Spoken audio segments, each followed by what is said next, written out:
here. How are you guys? Happy Comic-Con weekend. So the lovely esteemed guest that we have up on our stage, you all know and love, Mena Suvari. Yes. We like it. We are going to get you on your plane today. Hi.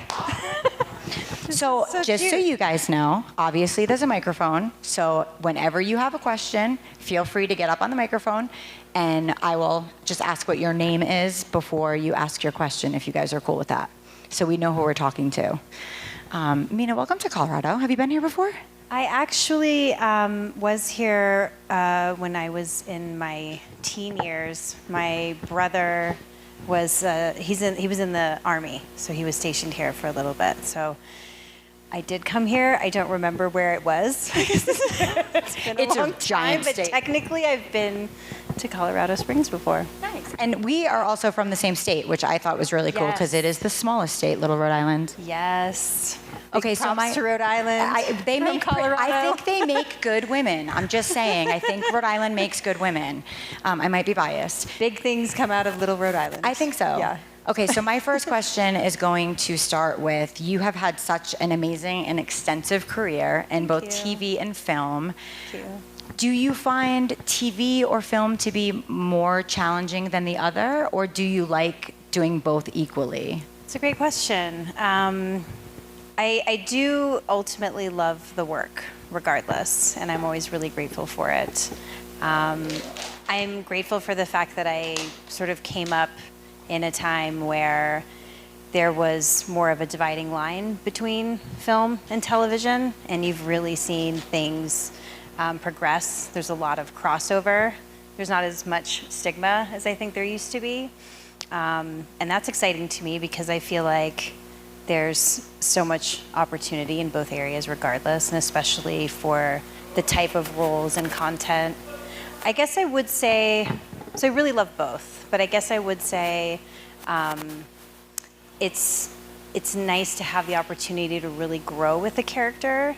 I was able to work on 6 Feet Under, where I did basically like an arc on that. So I wasn't on the show the whole time, but Alan Ball had, from American Beauty, he wrote American Beauty, he had thought of me for the role, and I was very excited to be a part of it, but it was, I was sort of apprehensive about it because, you know, you're really stepping into a family in many senses. Yes, that was about a family, but that was so cool to me because I'd never really had that experience. You know, again, back in the day, you could work on a film for like at least 3 months. Now it's like anything goes. I've been a part of a film that was like 12 days. Which is mind-blowing to me when anyone can shoot anyone that fast. Yeah, so you're sort of in and out in a way. But a few years ago, I was able to work on a show called American Woman that premiered on Paramount Network when they first launched the network. And we were able to do, it was John Wells, we were able to do 1 season. We really hoped we could have done a second, but that was really awesome to finally I was excited about that opportunity of being able to really grow with a character, because that's just what's different about film. So that's something that is really cool about it.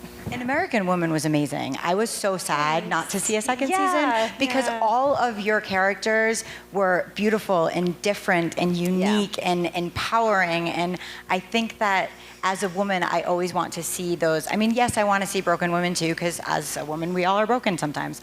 But to see strong, empowering women, and that show was so much fun. I was so sad that it didn't get season 2. And it was also, thank you, it was also, you know, highlighting this second wave of feminism, it taking place in the 70s, and for sure, we were really hoping to get a second season. We were really excited to be a part of a John Wells project, but that's how these things go. We shot the pilot for TV Land, and then while we were, we got the pickup while we were shooting for this season, they let us know that we're gonna premiere on this new network called Paramount Network. And it's like... And now look at Paramount. And there's just, sometimes it goes like that. There's so many cooks in the kitchen and you can't control what gets picked up and what doesn't. But thank you. I loved that character. Kathleen, she was great. I love her. Kathleen was fun. What is it when you get a script or a project or even an idea brought to you? What is it that makes you say yes ultimately to sign on to something as a whole? It's sort of, it's really like a factor of many different things, because it has to be a character, excuse me, it has to be a character or a story that I do feel a connection with. If I don't feel any connection at all, then I feel like there's nothing that I can really do with it. And then many times it does matter who you're able to work with, especially, if it's an important pairing. It matters to me who is going to be at the helm of that project, who's going to be directing it. I've had the pleasure of working with certain producers several times on projects, which makes it really, really nice. I call it my film fam. Yeah. So that's always great. It just makes things a lot more seamless and easy. But there's also something that I really enjoy about the process, that it's really cool for me to experience how other people see me, because there's such a different type of material that comes to me. I mean, even when I worked on 6 Feet Under, I was personally really scared to work, to do that role, because she was a performance artist, and yes, I'm in this industry and, we're on camera, but I'd never really been in front of an audience like that. And so it made me very nervous that I was going to be able to play that role.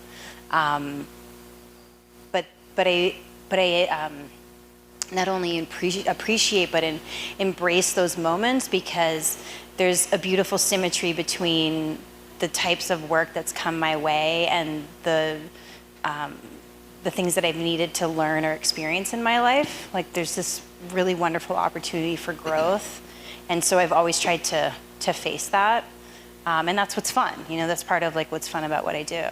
I'm working on a film now. We've been in Iowa City, and going back to Illinois tonight to finish, and it's based in the late 1800s, and playing. It's sort of about it centers around. It's based on a book called Beer Mafia, and it's centering around the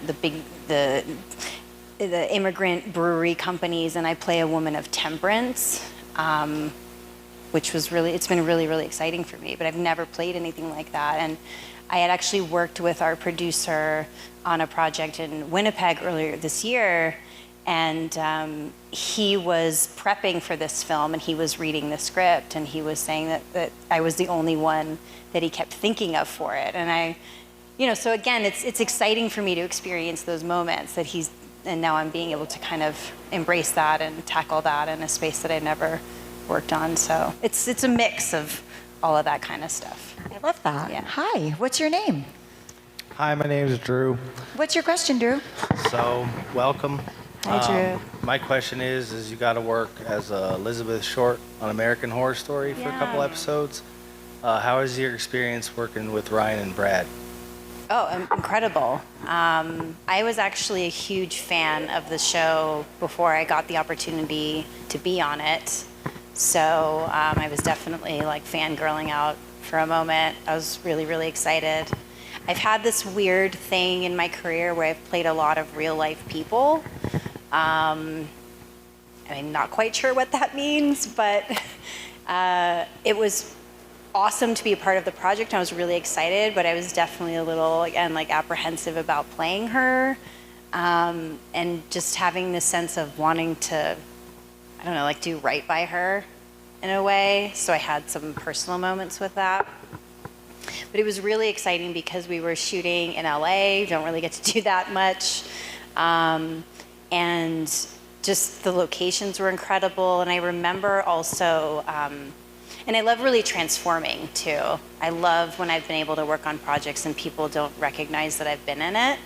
So getting to wear the wig and her wardrobe was all custom made for me. Like even the lingerie underneath was all custom, which again is very special and unique.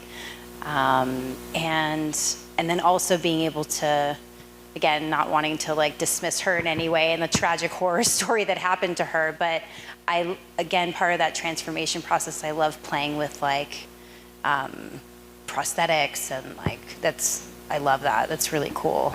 It's exciting. I don't like to just look like myself all the time. So I liked how it was just a mix of all of that. I'm a huge horror buff, so it was really cool. And I'm really grateful for it. I think they're awesome. And I'm really happy for them to see how much has really come out of that show and all the other types of shows they've been able to do with it.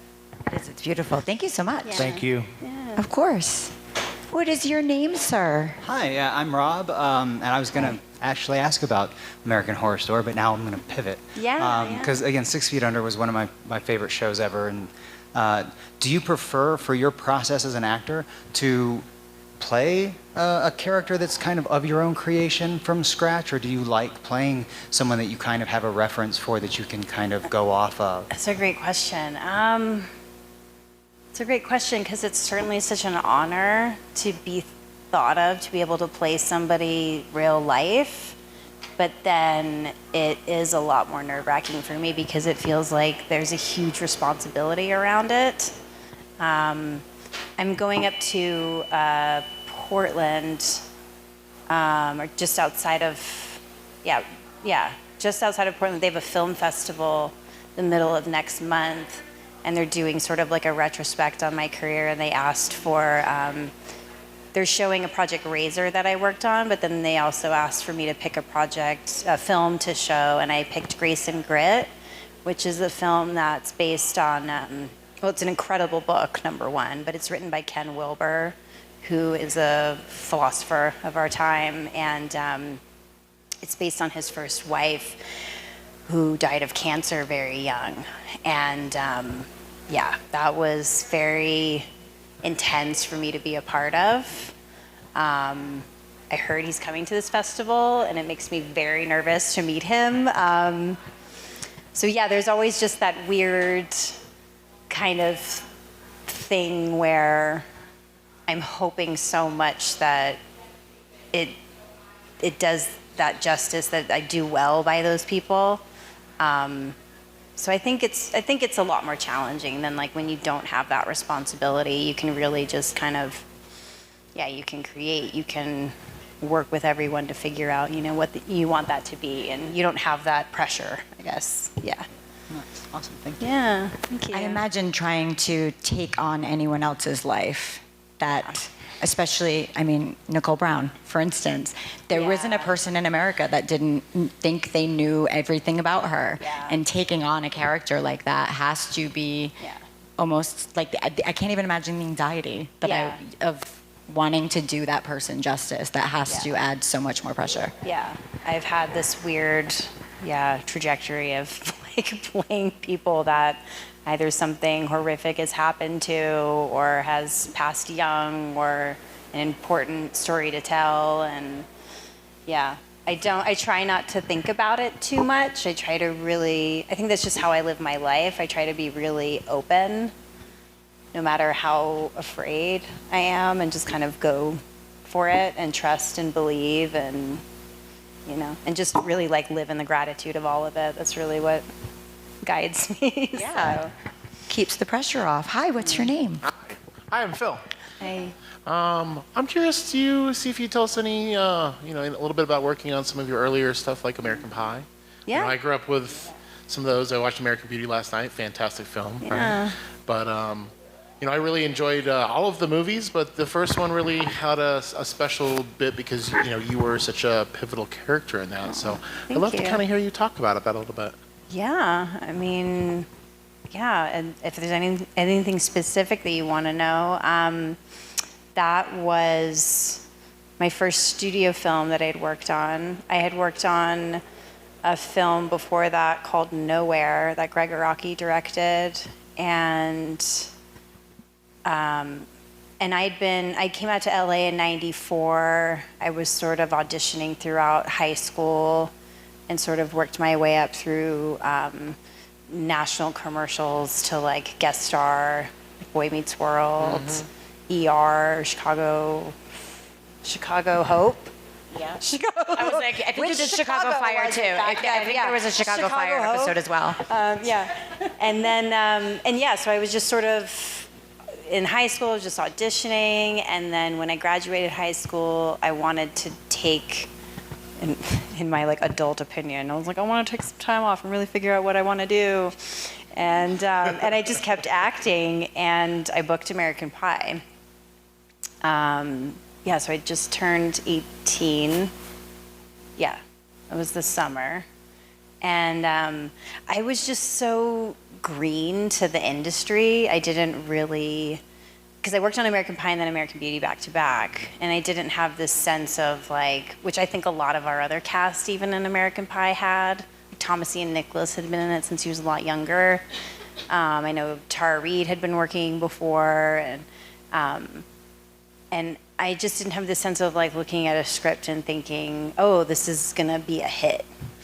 You know, I've got to be a part of it. I was just really in this mode of doing my job. Like I was half filing for unemployment. I would just like go out and audition as long as I got that right, and kind of just keep moving that machine along. And I remember auditioning, them asking me if I sang, and I said yes. When I was in middle school, I was in the choir for whatever it was worth, and then I got the job. But I've recently, well, actually a few years ago, I've written a book about my life that's really talked about that period for me, because it was very personally heavy and dark, and I was very much in survival mode, that I wasn't able to really enjoy the process in the way that I think a lot of others could have. And I didn't really connect with or hang out with my co-stars a lot. I would sort of just focusing on the work, showing up, doing what I needed to do. And I didn't have any expectations. And then I went to work the next summer. Yeah, because then I think I filmed American Beauty. I went the next summer to Minneapolis to work on a film called Sugar and Spice. So I wasn't able to go to the premiere for American Pie, but I remember people started to recognize me then. And we had a scene that we were shooting like a football scene, and we were cheerleaders, and so they had like the stands with all the extras. And I started to hear choir chick and Heather, and I was like, what's going on? Like, what is happening? And then people wanted their photo with me, and I just didn't know what any of that was, or was necessarily like in the business for that. I was just happy to have a job. Even on American Beauty, I remember thinking, I'm so happy to have a job, and everybody's so nice. Like that was like the end of it for me. I honestly thought, this is quite disgusting. I honestly thought after they came out, and especially with American Beauty, I remember people saying, congratulations, like this is so great, this is amazing. And I was just sort of like, thank you. And I thought that every movie made $100 million. Like I was that just oblivious to how the business worked. I was just literally doing the work. So it's interesting because, you know, on one hand, there was all of these like incredible moments and opportunity, but I just didn't know like what I know now. I didn't know how to navigate that or appreciate it in that way. I was just sort of like, you know, I just always cared about the work. Like at the end of the day, I didn't really want the notoriety but it's beautiful, and I'm so honored to be a part of it. And I think it's really special that people love this movie, and that, I mean, we shot that on film, y'all, like it doesn't even exist anymore. No. And it's incredible, like seeing like the kids of that generation, like this next generation loving this movie still. I don't know if any of us like really expected that, but it's awesome, and I'm so happy to be a part of it. I want to follow up with one more, if I can ask. What was it like being in, having done that and then getting called back for American Reunion years and years and years later? That was really special. That's a great question, because I was then able to appreciate it. Like that, I had a completely different sense of like what that meant, and was really excited to see everyone again. Because a lot of us had been through a lot of life, and that was really special. We were in Atlanta doing that, and yeah, that was great. And I hope that we come back again. I know a lot of people really want that, and it feels like the right timing, and I'm just sort of not in charge of that situation. I haven't heard anything official, but it's been great. I mean, it's changed, I think, everyone's life that's been a part of that. So it's really cool. It's amazing. Thank you so much. Yeah, thank you. Thank you for your question. Yeah, thank you. Do you still have a bucket list of, and I'm not life bucket list, career-wise? Career-wise, I feel like no matter what, I mean, you've done so many amazing genres and you've played so many different types of women.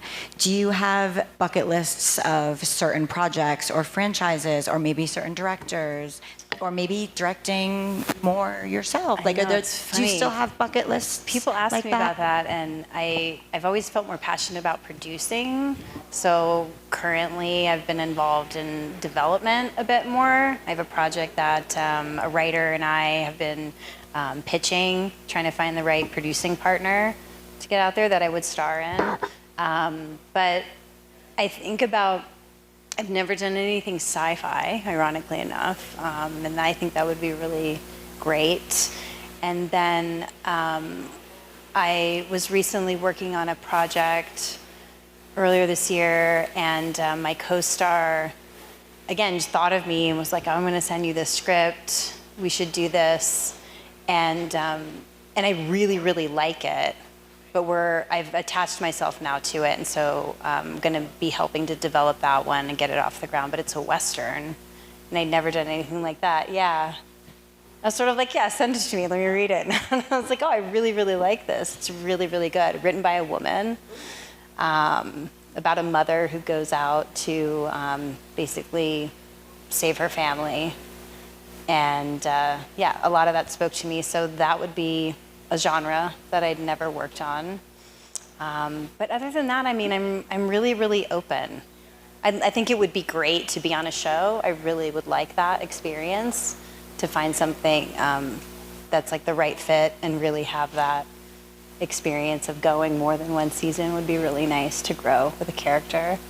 But yeah, I mean, other than that, I just try to stay really, really open to the content.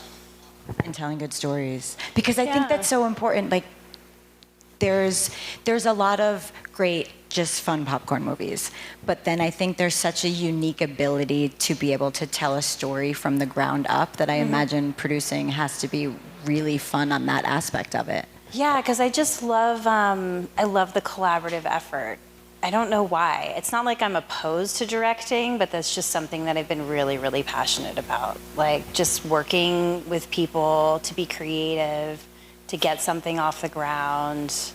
It just seems, I mean, that's really the beginnings of all of it. Many times then the director comes in later. So, yeah, that sounds really wonderful to me. But, I even think about, again, just being open to content. I was able to work on a show called Razor, which got incredible notoriety for the show and myself. And it was 15-minute, 8-episode, 15-minute, this short form. There's so much that's out there. There's so much content that's out there. And so I never want to limit myself by just thinking, oh, this is only what I'm going to consider, that if it's, because there's incredible stories to be told in any medium in any way. Short form or long form. Did you have another question? Oh, yeah. If that's Go for all right. So you've gotten to work with Alan Ball twice. Is there a particular producing team or director that you really like to work with that just really makes it easy for you to kind of collaborate and find that comfort zone? Or Yeah, I have a project that we shot about a year ago Adam Sherman was our director, and it's called Vampires of the Velvet Lounge. And I get to play a vampire, and it was one of the best things I've ever worked on. I'm really, really excited about this project. I think they just finished the effects for it right now. We shot it in Savannah for like 3 months.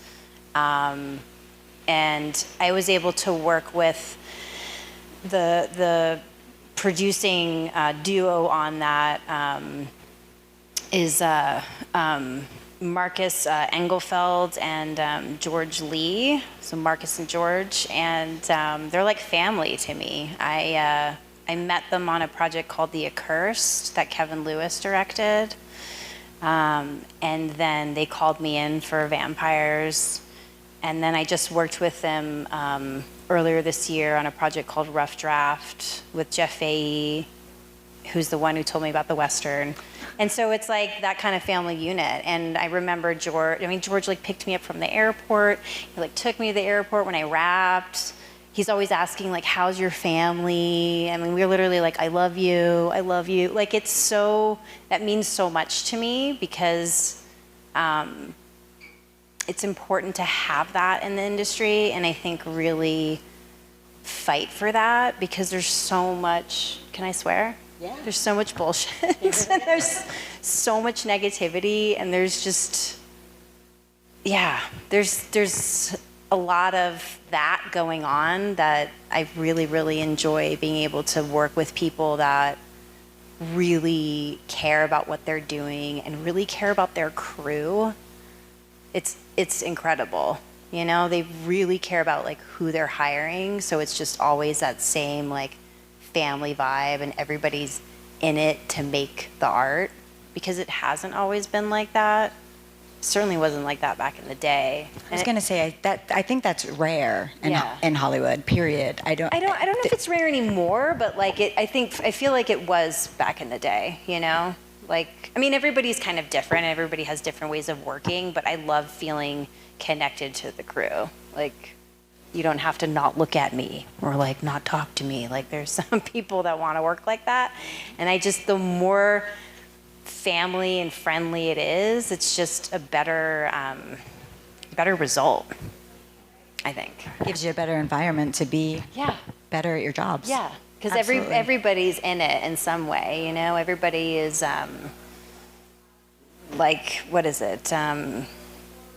everybody's dealing with their own lives, right? You know? And we're all choosing to be there. And so it's just really, I appreciate that I'm able to work with people that I can rely on, that are consistent like that, and that they think of me. I mean, I've said that to them many times, even when I replaced somebody on Vampires, and the fact that they'd already been filming for a week because they didn't want to deal with bullshit. And so I kept thanking them over and over again that they thought of me, because that to me was the biggest compliment, that they acknowledged my work ethic and what I was going to bring to the table and to the team. And that's what helped influence me getting that opportunity. And so it's nice when you get to work with like-minded people like that. Having worked on a couple films myself, not all film sets are like that. So that's why I appreciate hearing that so many things are. I can't thank you enough for coming and hanging out and chatting with us today. Thank you for having me. We got to get you on a plane and get you back to set. I gotta